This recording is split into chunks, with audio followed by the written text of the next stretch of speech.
السلام علیکم ورحمۃ اللہ وبرکاتہ۔ میں ہوں آپ کا میزبان جمیل عبداللہ ہاشمی۔ امید ہے کہ آپ سب خیریت سے ہوں گے۔ اللہ سے دعا ہے کہ جہاں کہیں بھی ہوں اللہ وہیں آپ کو خیر و عافیت کے ساتھ رکھے۔ حضرات، یہ ایک حقیقت ہے کہ جدید سائنسی چیلنج کو اسلام کے علاوہ دنیا کا کوئی بھی مذہب قبول نہیں کرتا ہے۔ سائنسی ایجادات و انکشافات کا ساتھ نہیں دیتا ہے، بلکہ ایک زمانہ سے سائنس اور مذاہب کے درمیان مقابلہ چل رہا ہے۔ مذہبی اسکالروں کا ماننا ہے کہ انسان سائنسی نظریات کو تسلیم کرتے ہوئے مذہب پر باقی نہیں رہ سکتا۔ یا تو ایک شخص مذہبی نظریات کا پابند ہوگا یا پھر سائنسی نظریات کا۔ دونوں کو ایک ساتھ لے کر چلنا محال ہے، مشکل ہے، پاسبل نہیں ہے۔ یہی ریزن ہے جس سے بہت سے لوگوں نے جب سائنسی دنیا میں قدم رکھا تو انہوں نے اپنے ریلیجن، اپنے مذہب کو خیرباد کہہ دیا۔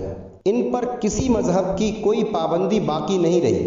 لیکن یہ بھی ایک حقیقت ہے کہ جب ایسے لامذہب سائنسدانوں نے اپنے سائنسی ایجادات و انکشافات پر باقی رہتے ہوئے اسلام کا مطالعہ کیا، اسلام کا نالج لیا، تو وہ دامن اسلام سے وابستہ ہو گئے۔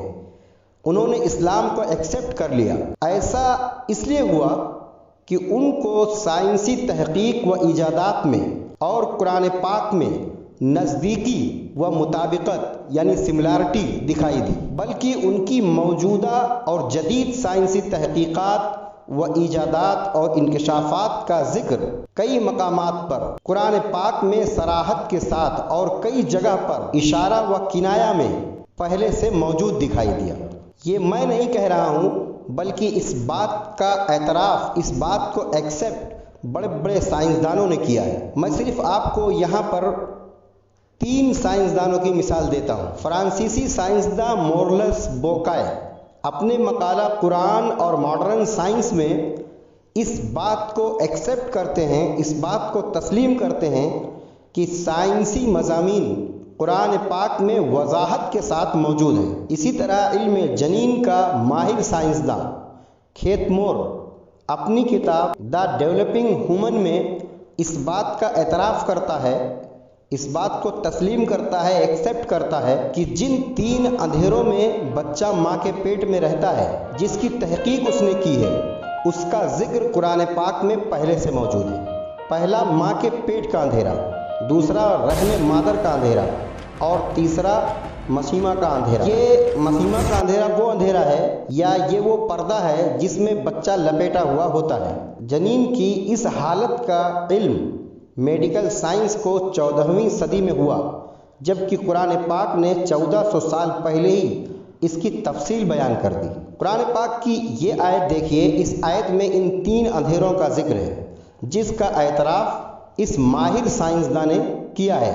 اسی طریقے سے امریکی سائنسداں مارشل جانسن، یہ مارشل جانسن وہی سائنسداں ہے جس کو قرآن کے وحی الہی ہونے میں کچھ شک تھا۔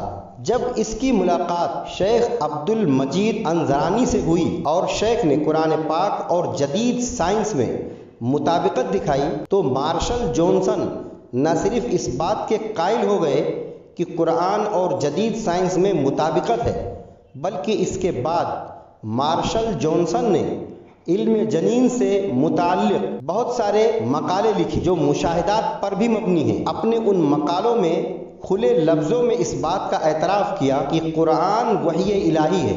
اس کی وجہ یہی تھی کہ ان کو قرآن میں اور ان کی سائنسی تحقیق میں، ایجادات میں مطابقت یعنی سملارٹی دکھائی دی۔ ایسے بہت سے سائنسداں گزرے ہیں جنہوں نے بہت لمبی تحقیق کی، اور جب وہ کسی نتیجے پر پہنچے اور انہیں اس بات کا احساس ہوا یا کسی نے ان کو یہ بتایا کہ آپ کی یہ جو بہت لمبے دنوں کی تحقیق ہے، اس تحقیق کا ذکر قرآن پاک میں 1400 سال پہلے آ چکا ہے، تو انہوں نے اسلام قبول کر لیا، وہ اسلام کے سائے میں آ گئے۔